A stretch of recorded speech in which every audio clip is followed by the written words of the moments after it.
안녕하십니까. 이번 시간에는 역학 및 질병 관리에 대해서 살펴보도록 하겠습니다. 역학 및 질병 관리에서 역학의 3대 요인에 대해서 살펴보도록 하겠습니다. 자, 역학의 3대 요인은 병인적 인자, 그리고 환경적 인자, 그리고 숙지적 인자로 볼 수 있습니다. 특히 병인적 인자 부분은 감염으로서 병원체가 충분하게 존재해야 합니다.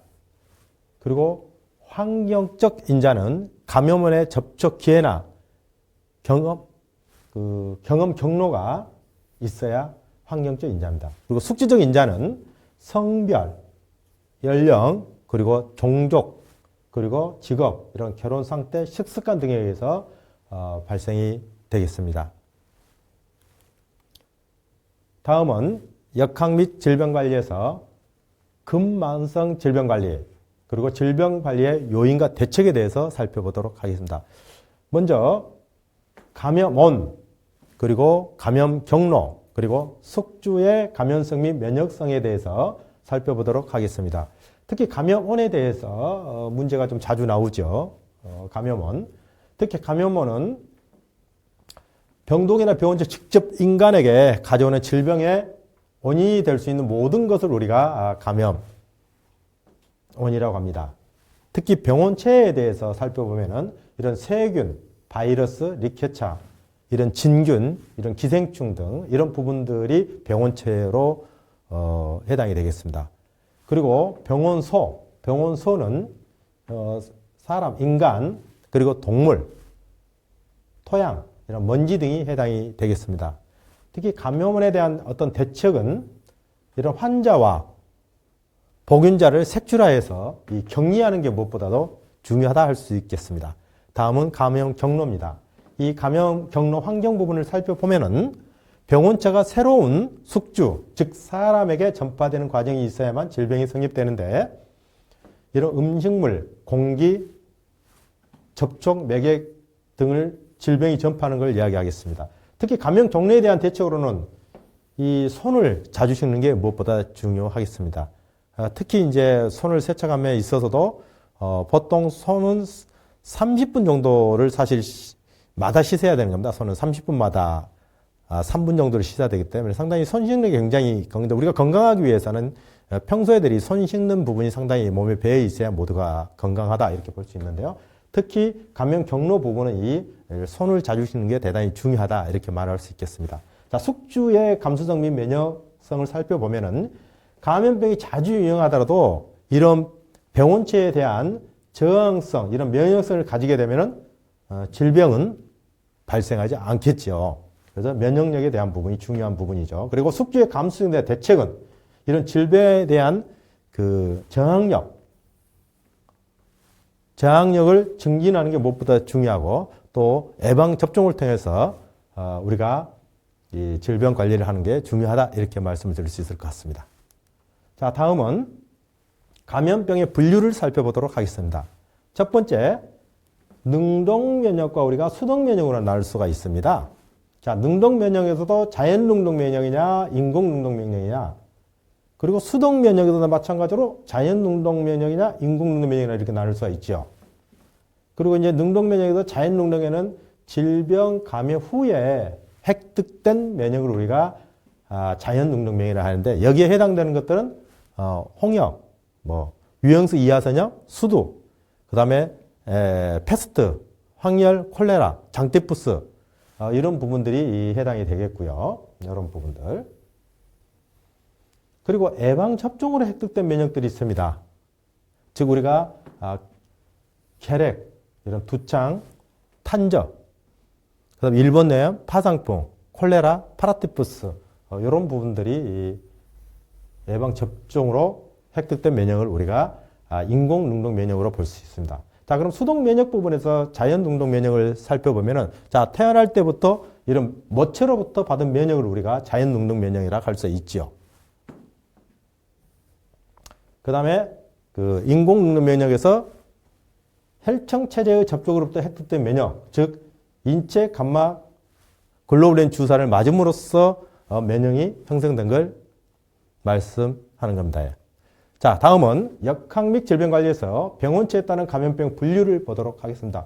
특히 바이러스, 세균, 르케차, 스피로에타, 원충을 볼 수 있는데 특히 바이러스 부분은 호흡기계 계통과 소화기계 계통으로 우리가 볼 수 있는데요. 호흡기계 계통은 인플루엔자, 홍역, 그 다음에 유행성 이하선형 이런 풍진 등을 볼 수 있습니다. 그리고 소화기 계통에서는 급성 회백수염, 그 다음에 유행성 간염, 그리고 세균 부분에서 보면은, 자, 세균에서 호흡기계 계통에는 한센병 나병, 그 다음에 디프테리아, 성홍열, 그 다음 폐렴, 그 다음에 결핵, 백일해 이런 부분들이 해당이 되겠습니다. 그리고 소화기계 계통에서 보면은 잘 아는 장티푸스, 파라티푸스, 콜레라, 세균성 이질들을 볼 수가 있겠습니다. 자, 그러면 르케차 부분을 살펴보도록. 이 르케차 부분에 있어서는 발진티푸스, 그 다음에 발진열, 그 다음에 양충병 이런 부분을 볼 수가 있죠. 다음은 스피로에타. 자, 스피로에타에서는 와일시병, 석유증, 재규열, 매독 이런 부분이 스피로에타에 들어가는 거죠. 마지막으로 이제 원충 부분을 보면은요, 원충은 말라리아, 아메바성 이질, 그 다음에 트리파소마, 즉 이걸로 수면병이라 그러죠 우리가.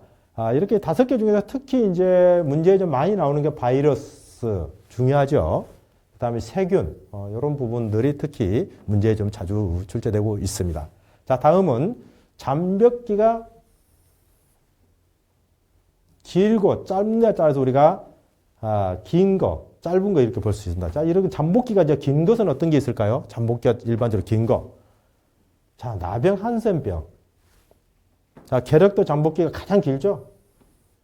결핵은 잠복기가 가장 긴 부분이에요. 중요한 부분입니다. 시험 문제 자주 나오는 부분이죠. 결핵은 잠복기가 가장 길다. 그 다음에 매독 에이즈가 여기 해당이 되는데 일단 잠복기가 가장 긴 것은 결핵이고 또 잠복기가 긴 부분에는 지금 나병이라든가 매독, 에이즈 이런 부분이 해당이 됩니다. 그럼 반대로 잠복기간이 짧은 것이 있습니다. 자, 짧은 것 중에서 가장 짧은 것이 무엇이냐?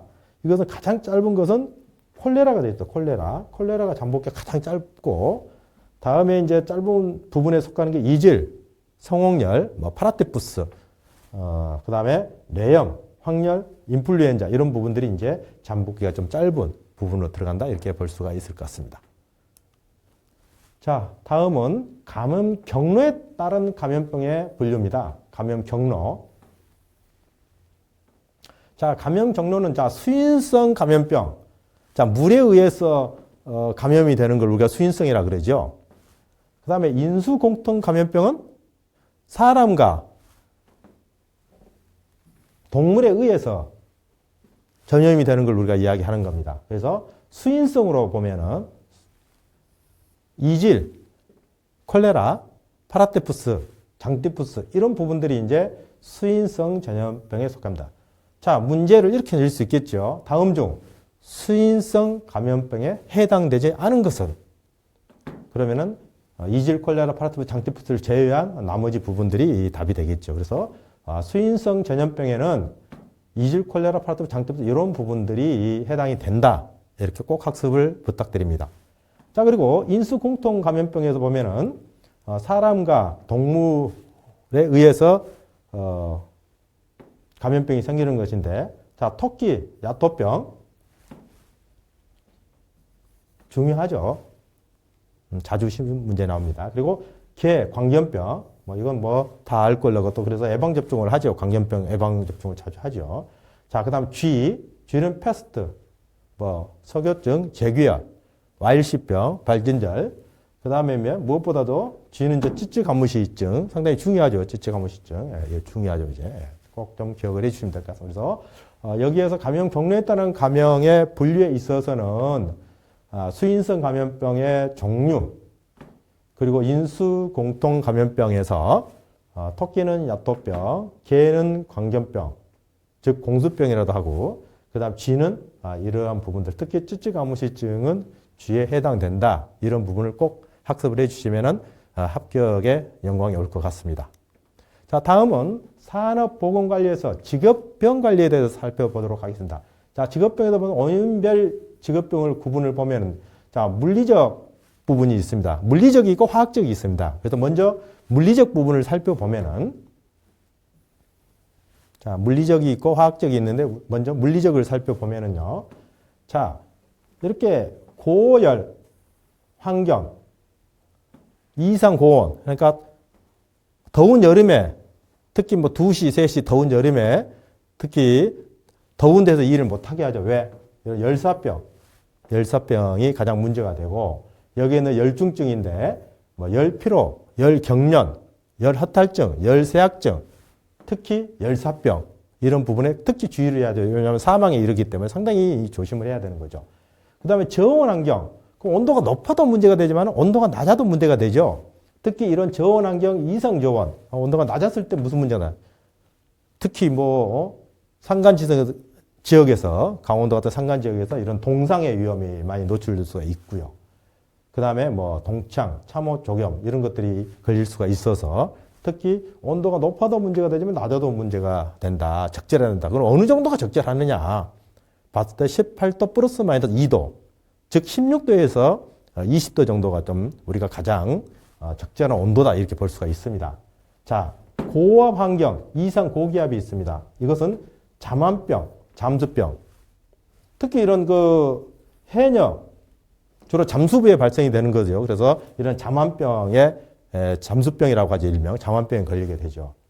그래서 이것도 이제 사망에 이르기 때문에 상당히 압이 높아도 좀 물속에서 압이 높아도 문제가 되고요.